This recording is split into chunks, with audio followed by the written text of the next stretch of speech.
Thank you, Madam Chair. Madam Chair, we find ourselves here in Washington with the government shutdown in place and a debt limit approaching.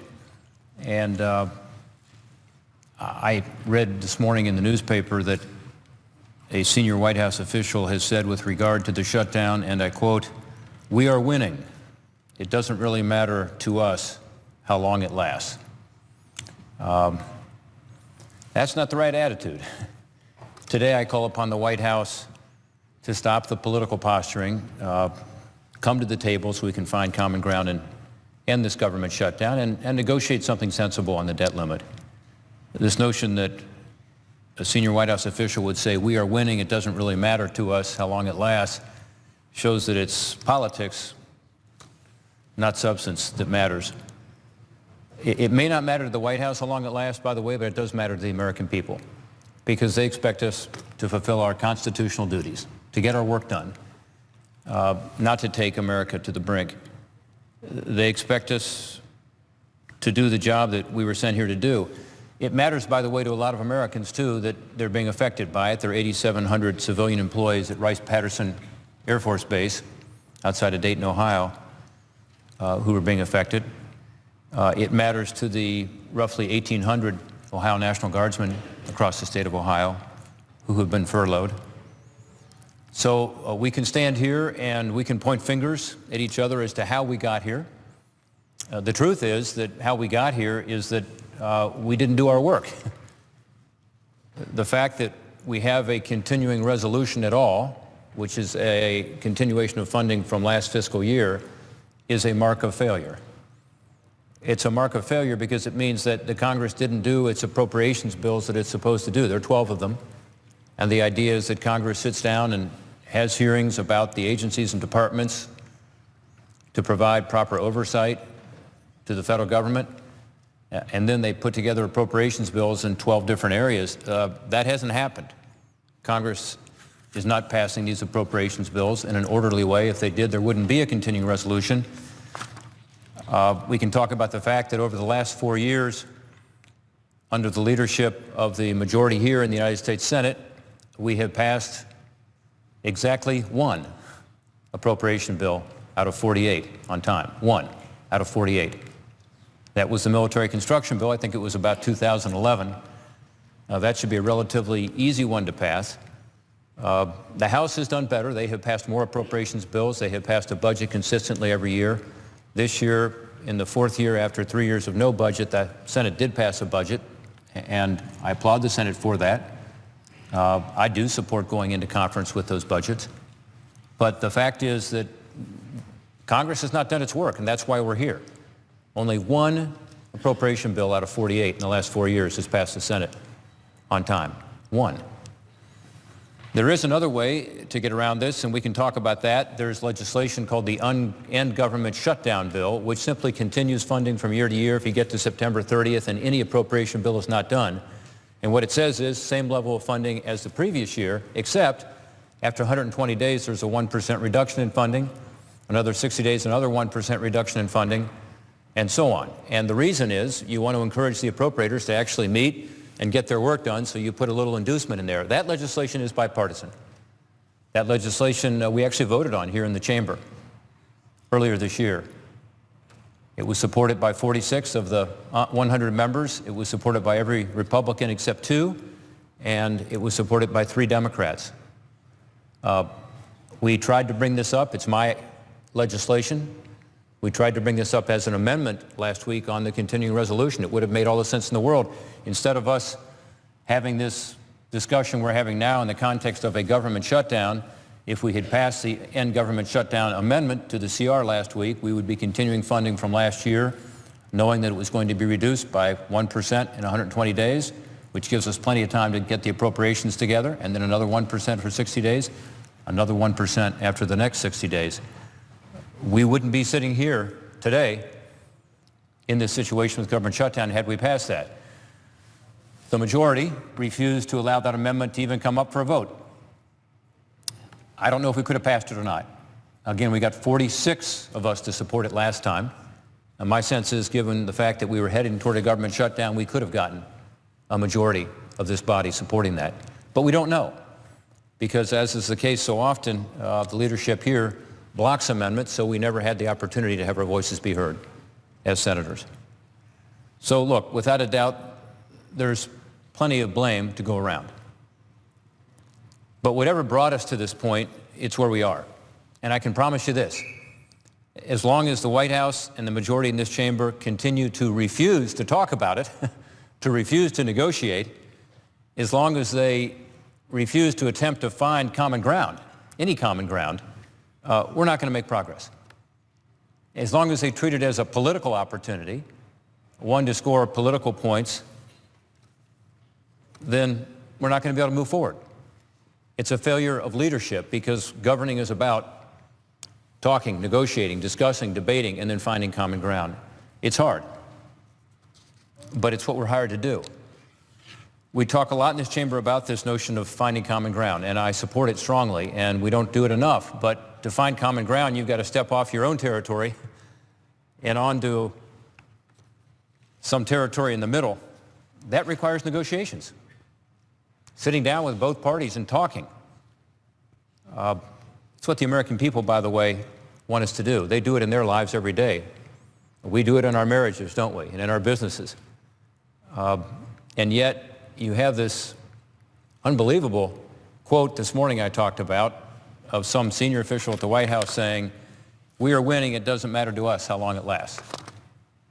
And as important to me, we have here in this chamber legislation coming over from the House that says, let's have a conference. That's the conference between the House and the Senate. So you have a formal process where we name conferees over here, people to represent the Senate, Republican and Democrat. The House names Republicans and Democrats. They come together and they discuss, in this case, the continuing resolution and the debt limit. And that was tabled here. In other words, the majority here did not want to move to conference, so they blocked it. That seems to me to be the wrong approach. Let's have a conference. Let's have a discussion. And by the way, this is on top of a hardline position that the president himself has taken. And I've talked about this over the last month because the president's been saying it for the last month. He has refused to discuss, refused to talk about, refused to negotiate on the debt limit. And again, that's coming up in only a couple of weeks. And as important as the government shutdown debate is, in my view, the debt limit discussion is even more important, because it puts our country's economy at risk. I don't think that we should be taking a position on anything that we don't talk, but certainly not on the debt limit discussion. And the irony, which has been pointed out by others, is here you have a president of the United States that says he will negotiate with President Putin of Russia, but he won't talk with the Speaker of the House, who's in the other party. To me, it's irresponsible. It's a failure of leadership. And I don't think it's sustainable. I hope it's not. And by the way, the president has said he refuses to talk about the debt limit because we should just extend the debt limit without any preconditions, without any reduction in spending, without any discussion even of what should go along with a debt limit extension. That, my friends, is just not consistent with the historical precedent either. Every president, Republican, Democrat alike, has engaged in negotiations, discussions about the debt limit, in part because, frankly, the debt limit's a hard vote. You know, folks I represent back home, they get it. It's, you know, for them, kind of like the credit card. Their deal is, okay, Congress has once again gone over the limits on the credit card. Got to be careful which credit card I hold up here. I'm not advertising for any particular one. This happens to be a MasterCard. But they're saying, you know, before you guys extend the limit on the credit card, let's deal with the underlying problem. It's kind of like if your teenager puts you as a parent in a position of having gone over the line on the credit card. We have some teenagers among us here today. I'm sure you've never done that. Your parents would probably say, after they rip up the credit card, you know, let's get at this underlying problem, which is the spending problem. What's wrong? Why are we spending more than we're taking in to the point that we have to keep extending the limit on this credit card? So the American people get it.